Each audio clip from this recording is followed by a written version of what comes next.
Herkese merhaba, Aşçının kanalı Aşçı Tarifine hoş geldiniz. Turşu sezonunun açıldığı, pazarda manavda çok güzel sebzelerin çıktığı bu ayda sizinle bir turşu tarifi paylaşmak istedik. Bizim turşu tarifimiz alıştığınız turşulardan farklı bir tarif olacak.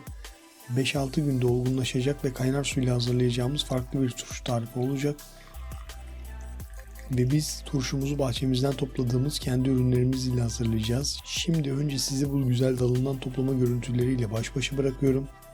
Daha sonra da turşu yapım videoma geçiyorum. İyi seyirler dilerim.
Burada dalından topladığımız salatalıklarım var.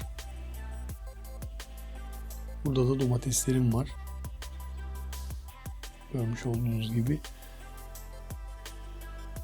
Bunların yanına ilave olarak da hazır satın aldığımız kornişon salatalıklarımız var. Şimdi bunlarla bir karışık turşu hazırlayacağız. 2 ayrı kavanoz yapacağız. Önce benim burada 1 litrelik bir cam kavanozum var. Bunu kullanacağım. Daha sonra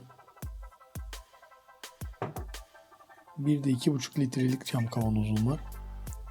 Sağlıklı olması açısından cam kavanoz tercih ediyoruz.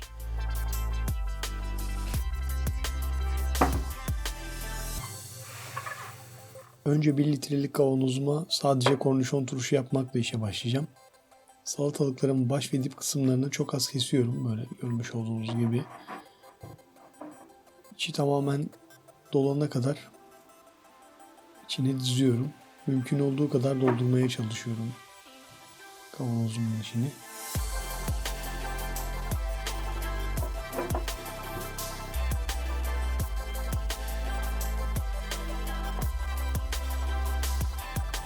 Görmüş olduğunuz gibi içi tamamen doldu. Şimdi üzerine gerekli malzemelerimi ekleyeceğim.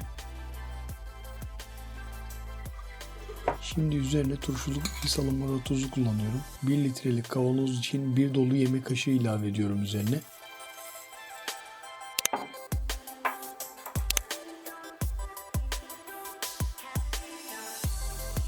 Burada 4 adet de iri taneli büyük limon tuzum var.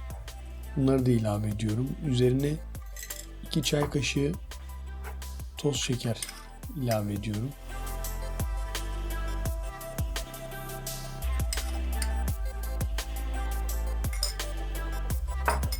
En sonda 5-6 adet sarımsak ilave ediyorum içerisine.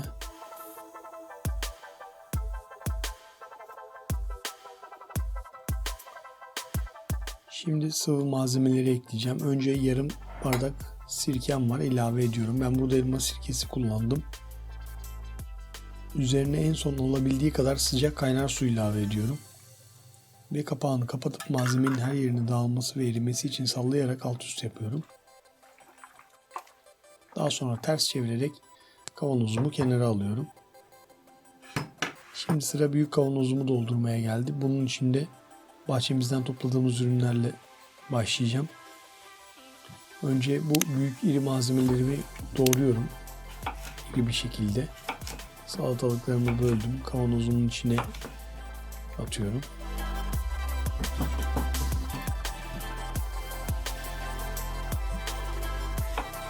Daha sonra domateslerimi ilave ediyorum. Burada bütün malzemeyi mümkün olduğunca eşit olarak dağıtmaya çalışacağım.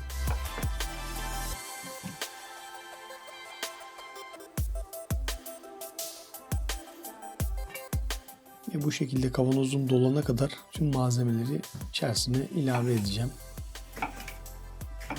En son kornişon turşumu da koydum. Kalan sarımsakları da üzerine ilave ediyorum. Şimdi bu 2,5 litrelik cam kavanoz içinde 3 yemek kaşığı iri turşuluk salamura tuzu kullanıyorum.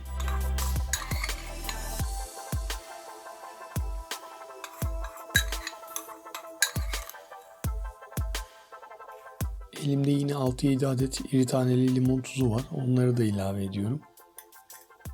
Ve 5 çay kaşığı da toz şeker ilave ediyorum.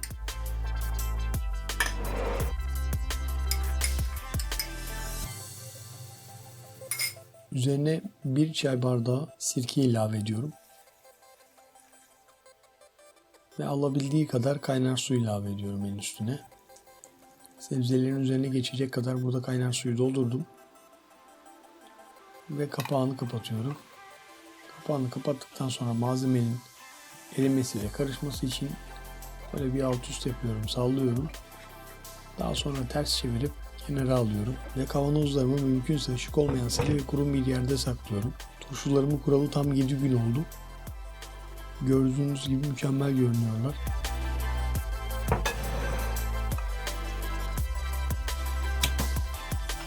Şimdi açılışı sizinle birlikte yapacağız.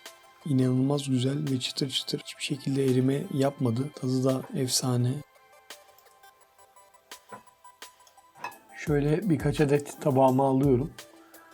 Ve bir tanesini size göstermek istiyorum, sesini. Şöyle ortadan kırıp. Evet, gördüğünüz gibi inanılmaz çıtır çıtır ve inanılmaz güzel. Bir de büyük kavanoza bakalım.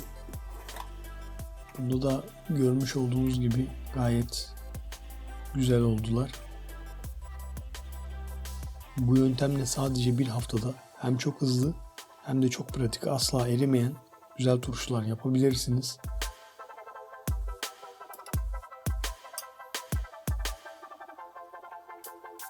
Sizlere destek olmak adına videomuzu beğenip kanalımıza abone olmayı lütfen unutmayın. Sağlıklı kalın, hoşça kalın.